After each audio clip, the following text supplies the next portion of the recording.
다들 요즘 영양제 하나쯤은 챙겨 드시죠? 비타민 D, 오메가3, 마그네슘, 아연, 아침마다 식탁 위에 줄 세워두고 하나씩 꿀꺽 삼키는 분 많으실 겁니다. 근데 솔직히 왜 먹는지 정확히 알고 드시나요? 이거 왜 드세요? 이렇게 물어보면 대부분 이렇게 말씀하세요. 아유, 좋다니까요. TV에서, 유튜브에서 이건 꼭 드세요 하니까 안 먹으면 뒤처질 것 같고 내 몸이 약해질 것 같은 기분 들죠. 좋은 영양제가 2개, 3개면 더 좋을 줄 알죠. 그렇게 좋다는 영양제 여러 개를 한 번에 삼키는 순간 그게 내 몸에서 싸우기 시작합니다. 비타민은 비타민끼리, 미네랄은 미네랄끼리 내가 먼저 흡수될 거야 하고 서로 밀치고 싸우는 거예요. 결국 몸은 피곤하고 속은 더부룩하고 몸은 난리가 나는데 겉으로는 몰라요. 가끔 어지럽고 숨이 차고 잠까지 안 오죠. 나이 탓인가 보다 하고 넘기죠. 그게 다 몸속 영양제끼리 싸우는 신호일 수도 있습니다. 더 웃긴 건 뭔지 아세요? 그렇게 소화가 안 되고 속이 답답하니까 이번엔 또 소화제를 꺼내 먹습니다. 영양제 때문에 위가 더부룩해졌는데 그걸 소화제로 눌러버리는 거예요. 결국 약이 약을 부르고 보조제가 또 다른 약을 부르는 악순환. 몸이 좋아지기는커녕 점점 더 피곤해지는 이유가 여기 있습니다. 놀라운 사실 하나 알려드릴까요? 요즘 응급실에 가보면 영양제 과용으로 실려오는 분들이 정말 많습니다. 심장 뛰는 속도가 떨어지고 혈압이 뚝 떨어져서 쓰러지는 경우도 있어요. 이게 다 좋다고 같이 먹어서 생긴 일입니다. 특히 60대 이후엔 간이랑 신장 기능이 떨어져서 영양제가 다 빠져나가지도 못해요. 남은 게 쌓이고 쌓여서 독으로 변하는 겁니다. 영양제 여러 개 드시는 분들 오늘 영상 끝까지 보시면 내가 왜 이렇게 피곤했는지, 왜 소화가 안 됐는지 그 이유가 명확히 보이실 겁니다. 자, 지금 어떤 영양제 드시고 계신가요? 댓글로 꼭 남겨주세요. 같이 먹으면 안 되는 조합이 있다면 제가 직접 답글로 알려드릴게요. 좋아요 한번 눌러주시고요. 주변 지인들에게도 공유 좀 많이 해주세요. 그럼 지금부터 같이 먹으면 독이 되는 영양제 조합 첫 번째부터 말씀드려 볼게요. 첫 번째 위험한 조합은 비타민 D랑 칼슘이에요. 이 두 가지는 세트처럼 느껴지죠? 광고에서도 늘 그러잖아요. 비타민 D는 칼슘의 흡수를 도와줍니다. 그러니까 다들 당연히 같이 먹어야 한다고 믿습니다. 이 말 절반만 진실이에요. 진짜 문제는 얼마나 언제 누구와 먹느냐예요. 비타민 D는 햇빛 비타민이죠. 몸속 칼슘이 뼈로 들어가도록 도와주는 역할을 합니다. 그러니까 겉으로 보기엔 완벽한 짝꿍 같아요. 그런데 문제는 이 두 친구가 같이 들어가면 뼈에만 작용하는 게 아니라 혈관에도 작용한다는 겁니다. 비타민 D가 너무 많거나 칼슘이 너무 많으면 혈관 안에 있던 칼슘이 잘못된 곳으로 이동하기 시작합니다. 그게 어디냐? 바로 혈관벽, 피가 지나가는 길이에요. 이게 쌓이면 어떻게 될까요? 혈관이 점점 단단해지죠. 결국 혈관은 돌처럼 굳어버립니다. 특히 60대 이후에는 혈관이 탄력을 잃어가는 시기잖아요. 그런데 여기에다가 칼슘이 잘못 쌓이면 어떻겠어요? 혈압이 오르고 심장 부담이 커집니다. 그래서 실제로 심근경색이나 뇌졸중으로 병원 오는 분들 중 일부는 비타민 D랑 칼슘을 매일같이 같이 먹던 분들이에요. 아니, 건강하려고 먹었는데 좋은 걸 먹은 건데 문제는 타이밍과 용량이에요. 비타민 D는 햇빛을 통해서 하루에 필요한 양 대부분을 만들 수 있습니다. 그런데 요즘 햇빛 거의 안 보는 분들, 실내 생활이 많거나 선크림 바르고 외출하시는 분들은 결핍이 생길 수 있죠. 그래서 의사들이 보충제를 추천하는 거예요. 하지만 보충제는 말 그대로 보충입니다. 대체가 아니에요. 그런데 요즘 보면 비타민 D 5000IU, 심지어 1만 IU짜리를 매일 드시는 분들도 있어요. 거기에 칼슘 1000mg까지 얹죠. 이게 바로 문제입니다. 우리 과유불급이라는 말 들어보셨죠? 뭐든지 적당해야 해요. 비타민 D도 고용량으로 때려 넣고 칼슘도 고용량으로 때리잖아요. 그럼 몸속 칼슘 농도가 과해지겠죠. 그게 신장결석이나 동맥경화로 이어집니다. 게다가 칼슘은 원래 음식에서도 충분히 들어옵니다. 멸치, 두부, 우유, 시금치. 식사만 잘 해도 하루 권장량은 금방 채워요. 근데 거기에 영양제까지 더하면 몸은 그만 좀 넣어 하고 외치기 시작하죠. 그런데 우리는 그 소리를 못 들어요. 대신 피곤하고 몸이 무겁고 소화가 안 되고 그게 신호예요. 그럼 어떻게 해야 하느냐? 비타민 D랑 칼슘은 같이 먹는 게 아니라 따로 먹는 게 정답입니다. 비타민 D는 아침 식사 후 지방이 조금 들어있는 음식과 함께 먹는 게 흡수가 가장 좋아요. 예를 들어 달걀, 아보카도, 견과류랑 먹는 거죠. 칼슘은 저녁 식사 후가 좋습니다. 특히 밤에 근육이 긴장하고 심장이 쉴 때 칼슘이 필요하거든요. 시간을 나눠 먹는 것만으로도 부작용은 크게 줄어듭니다. 그리고 꼭 기억하세요. 비타민 D를 복용할 때는 마그네슘이 필수입니다. 이건 마치 열쇠랑 문고리 관계 같아요. 비타민 D가 문이라면 마그네슘은 그 문을 여는 열쇠예요. 마그네슘이 부족하면 비타민 D가 제 역할을 못하고 오히려 몸에 남아서 부작용을 일으켜요. 많은 분들이 착각하는 게 또 있습니다. 내가 뼈가 약하니까 칼슘 많이 먹어야지. 그런데 뼈를 지탱하는 건 칼슘만이 아니에요. 단백질, 비타민 K, 마그네슘, 심지어 걷기 운동까지 다 합쳐져야 진짜 뼈 건강이 됩니다. 칼슘만 콸콸 넣으면 뼈는 단단해지지 않고 혈관만 굳어버려요. 혹시 지금 비타민 D랑 칼슘을 같이 드시고 계셨나요?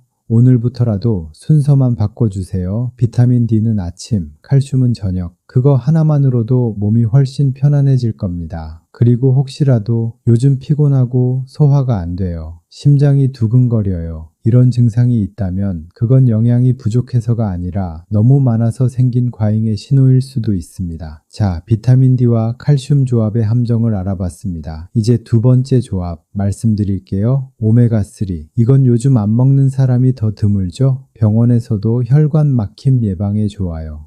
TV에서도 오메가3는 염증 줄이고 피를 맑게 해줍니다. 다들 이렇게 말하죠. 그래서인지 그럼 이건 무조건 매일 먹어야지 하고 하루 한 알씩 챙기는 분들 정말 많습니다. 그런데 그 한 알이 문제는 아닙니다. 문제는 비슷한 기능을 하는 걸 또 먹는 것, 바로 비타민 E입니다. 비타민 E도 항산화제라고 불리죠. 혈액순환에 좋고 세포 노화를 막아준다고 해서 특히 여성분들이 많이 챙깁니다. 근데 여러분, 이 오메가3랑 비타민 E 둘 다 피를 묽게 만드는 역할을 하거든요. 이게 처음엔 좋아 보여요. 혈관 막히는 것보다야 낫지 싶죠. 근데 문제는 피가 너무 묽어지면 멈춰야 할 때도 멈추질 않아요. 올 봄쯤에 제 진료실에 오신 70대 어르신 이야기인데요. 평소 혈압약을 꾸준히 드시고 혈관에 좋다는 말에 오메가3랑 비타민 E도 하루도 빠짐없이 챙겨 드셨답니다. 얼굴빛도 좋고 식사도 잘하시고 나는 혈관이 맑아서 그런가 봐 하며 웃으시던 분이었죠. 그런데 어느 날 아침에 이를 닦다가 잇몸에서 피가 조금 났어요.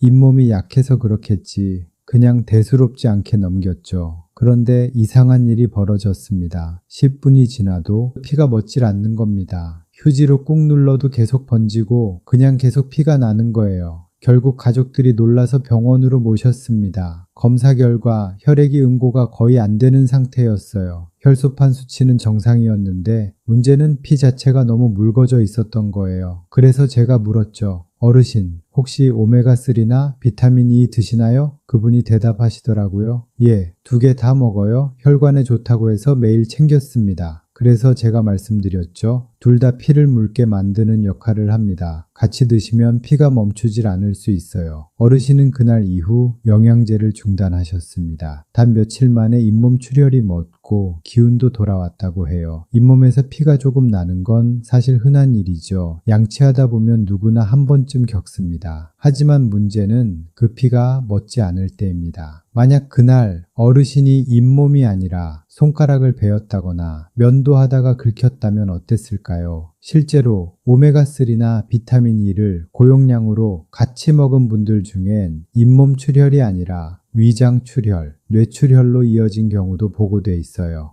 이 두 가지는 따로 먹을 땐 괜찮습니다. 하지만 동시에 특히 고용량으로 먹으면 출혈 위험이 3배 이상 올라가요. 청소도 너무 많이, 자주 하면 뭐라고 하죠? 닳겠다, 닳겠어 이렇게 말하죠. 이 조합도 똑같아요. 더 무서운 건 눈에 띄는 증상이 거의 없어요. 몸이 가끔 멍이 잘 든다, 피가 잘 안 멈춘다, 코피가 자주 난다. 이 정도예요. 근데 그게 바로 신호예요. 특히 당뇨약, 혈압약, 혈전 방지 약을 같이 드시는 분들 많죠. 그 상태에서 오메가3랑 비타민 E까지 더하면 몸속 피가 물처럼 됩니다. 이 조합은 정말 조심해야 해요. 그럼 질문. 그럼 둘 다 끊어야 하나요? 그건 아닙니다. 포인트는 함께가 아니라 따로. 비타민 E에는요, 이미 오메가3 제품 안에 대부분 들어있습니다. EPA, DHA, 그리고 옆에 보면 토코페롤이라고 적혀 있죠? 그게 바로 비타민이에요. 그런데 이걸 모르고 비타민 E 캡슐을 또 따로 사서 중복으로 먹는 분들이 정말 많아요.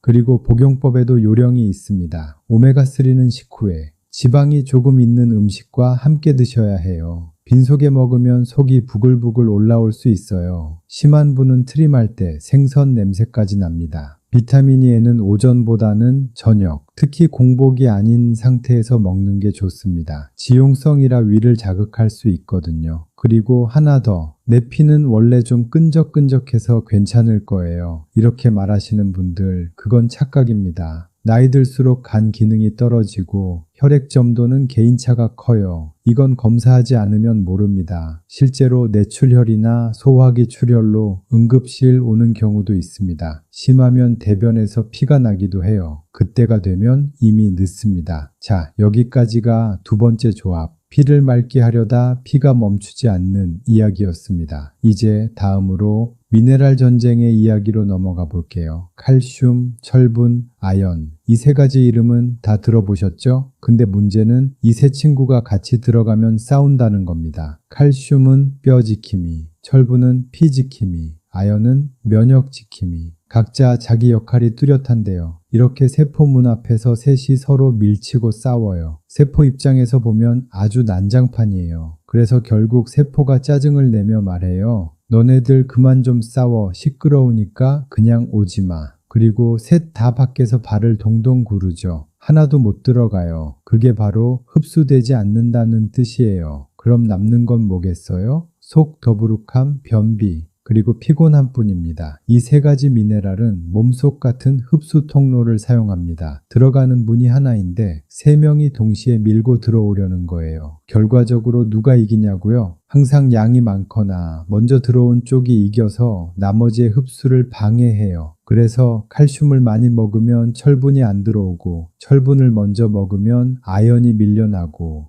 이런 식으로 줄줄이 손해를 봅니다. 특히 여성분들 철분제 드시죠. 그런데 뼈 건강 챙긴다고 같은 시간대에 칼슘제까지 삼키면 철분은 거의 흡수되지 않습니다. 변으로 다 나가버려요. 내가 이렇게 열심히 먹는데 왜 수치가 안 오르지? 그 이유가 바로 이 미네랄 전쟁 때문이에요. 게다가 아연은 위산이 충분해야 흡수가 잘 됩니다. 근데 나이 들면 위산 분비가 줄어들죠. 거기다 칼슘제까지 같이 먹으면 위산이 중화돼서 아연은 더 이상 들어갈 틈이 없습니다. 아연이 면역 지킴이라고 했죠? 아연이 부족하면 우리 몸의 면역력이 약해집니다. 면역이 약해지면 작은 상처도 쉽게 낫지 않고 염증이 오래가요. 그 상태가 계속되면 감염이 생길 가능성이 높아지고 결국 병원에 가야 할 정도로 몸이 버티지 못하는 상황이 옵니다. 그럼 어떻게 해야 할까요? 시간 차이를 두고 먹는 게 답이에요. 칼슘은 저녁 식사 후, 잠자기 전, 철분은 아침 공복에 비타민C와 함께, 아연은 점심 식사 직후. 이렇게 하루를 나누면 셋 다 싸우지 않고 제 역할을 합니다. 여기서 팁 하나 더. 철분과 커피, 녹차는 절대 같이 먹지 마세요. 카페인이 철분 흡수를 거의 막아버립니다. 그래서 오늘 이 영상 보신 분들은 이제부터 나눠 드시면 됩니다. 자, 이제 세 번째까지 들으셨으니까 이쯤 되면 머릿속에 살짝 복잡한 표가 그려지실 거예요. 비타민 D는 아침, 칼슘은 저녁, 오메가3는 식후, 비타민 E는 피해야 하고, 칼슘, 철분, 아연은 따로따로. 이 모든 걸 다 기억하기 힘드니까 그냥 종합 비타민 하나로 끝내자 이렇게 되죠. 종합 비타민은 참 편합니다. 필요한 영양소 한 알에 다 들어 있습니다. 포장 문구만 보면 세상에 이런 효율적인 약도 없어요. 거기에 요즘은 탈모 예방, 피부 미용, 손톱 강화까지 붙습니다. 비오틴이 들어있어서 머리가 풍성해진다. 손톱이 단단해진다. 피부결이 매끈해진다. 듣기만 해도 반짝반짝하죠. 그래서 많은 분들이 이렇게 합니다. 아침에 종합 비타민 하나, 점심엔 비오틴 하나 더. 피부도 챙기고 머리도 챙기고 이왕이면 간도 챙기자. 이게 문제의 시작이에요.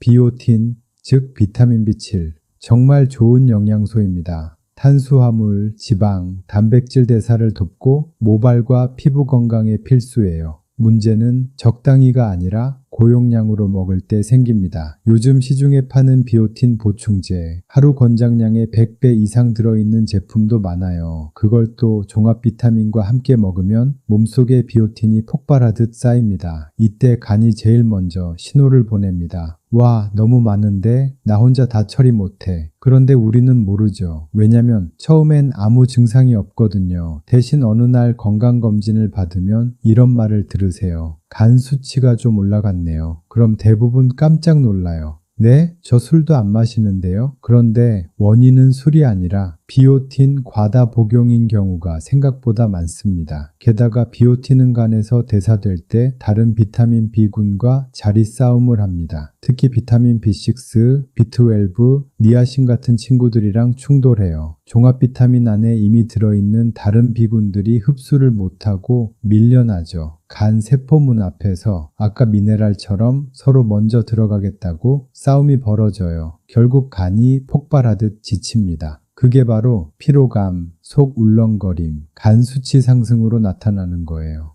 여기서 더 무서운 건 따로 있어요. 비오틴은 혈액 검사 결과를 왜곡시킵니다. 건강검진할 때 갑상선 수치, 심장 효소, 간 수치 등을 검사하죠. 비오틴을 많이 먹으면 이 검사 수치가 엉뚱하게 나옵니다. 정상인데 비정상처럼, 비정상인데 정상처럼 보여요. 그래서 의사도 헷갈립니다. 수치상으론 괜찮은데 왜 피곤하시죠? 이럴 때가 바로 그겁니다. 그럼 어떻게 해야 하느냐? 첫째, 비오틴은 고용량 제품은 피하세요. 하루 섭취량은 약 30에서 100 마이크로그램 정도면 충분합니다. 둘째, 이미 종합 비타민 안에 비오틴이 들어있으니까 종합 비타민이랑 중복 금지. 셋째, 건강검진 2-3일 전에는 비오틴 복용을 중단. 검사 결과가 잘못 나올 수 있기 때문입니다. 이걸 모르고 피부 좋아진다고 머리 빠진다고 비오틴을 과하게 드시는 분들이 정말 많아요. 특히 TV에서 연예인들이 이거 먹고 머리카락이 살아났어요. 이런 말 한마디 하잖아요. 다음날 약국에서 바로 품절됩니다. 그런데 진짜로 머리가 나는 게 아니라 간이 먼저 놀래요. 그래서 기억하셔야 합니다. 피부와 머리는 일시적으로 좋아질 수 있어요. 하지만 그 뒤에 오는 건 피로감, 입마름, 속쓰림, 그리고 검사표에 찍히는 간 수치 상승입니다. 혹시 지금 비오틴 따로 드신다면 종합 비타민도 같이 드시는지 꼭 체크하세요. 아직 좋아요 안 누르신 분 계신다면 지금 눌러주시고요. 자, 이제 마지막 이야기입니다. 이건 거의 국민조합이라고 할 수 있어요. 비타민C와 아연, 이 두 가지는 세트처럼 붙어 있죠. 감기 예방엔 비타민C, 면역 강화엔 아연, 광고도 유튜브도 다 그렇게 말합니다. 그래서 요즘은 비타민C 하나만 먹는 사람보다 C랑 아연 둘 다 챙겨요 하는 분들이 더 많아요.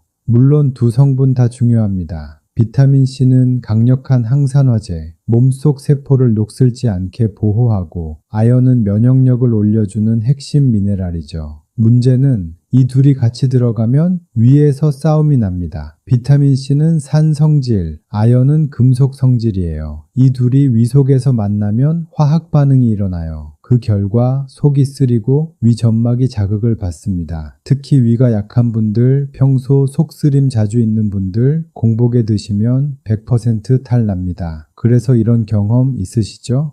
비타민 먹고 나니까 속이 쓰리네?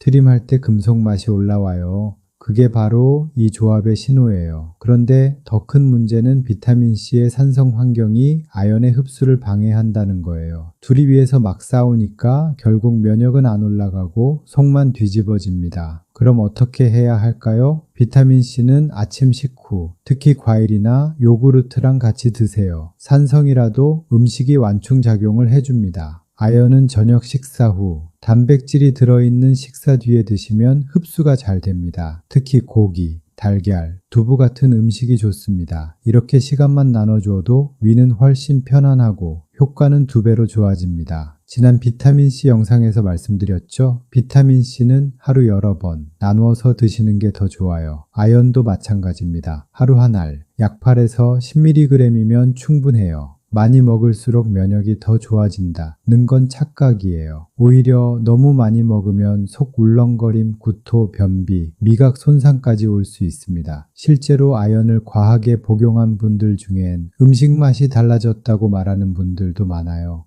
밥이 짜게 느껴져요. 커피에서 쇠맛 같은 게 나요. 그게 바로 아연 과잉의 신호입니다. 혹시 지금 이 2가지를 감기 안 걸리려고 매일 아침 공복에 드시는 분, 이제 어떻게 드셔야 할지 아시겠죠? 우리가 살아가면서 영양제라는 단어는 참 익숙하죠. 건강을 위해 챙겨 먹는다는 마음 너무나 소중합니다. 그런데 제가 진료실에서 만나는 환자분들 중 상당수가 영양제 부작용으로 병원에 오세요. 몸이 피곤하고 속이 쓰리고 혈압이 흔들리고 그 이유를 찾다 보면 좋다고 믿고 드시던 보충제들이 원인일 때가 정말 많습니다. 지금부터라도 순서를 바꾸고 겹치는 영양제는 잠시 쉬어주시면 됩니다. 오늘 영상이 여러분의 건강한 습관을 되돌아보는 계기가 되셨길 바랍니다. 지금까지 내과 전문의 박영민이었습니다. 감사합니다.